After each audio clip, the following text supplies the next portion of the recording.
Nuk duhet me fare me emrat të mëdhenj, mendoj që gjithë radhë Rama, Berisha, Meta të gjithë e meritojnë të jenë para drejtësisë dhe i gjithë establishmentit rreth tyre.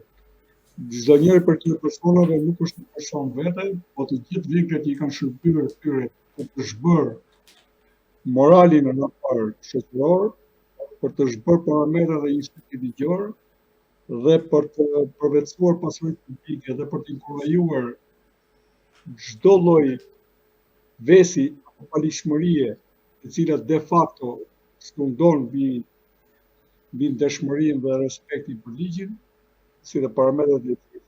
Të gjithë ta duhen të shihen si një e tërpët.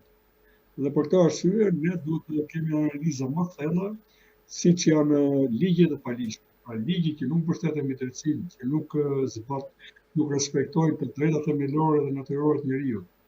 Sidomos ato të sankcionuara nga United Nations në vitin 47-8, ato për mua janë ligje të palishme, të cilat nuk kanë bërë gjë tjetër, veçse i kanë bërë më komfort sundimin e palishmërisë dhe detyrsimin e pasurisë publike, pra duke e ngritur dhe në rangun e ligjit. Ne jemi detyruar e të respektojmë gjithë që janë palishme.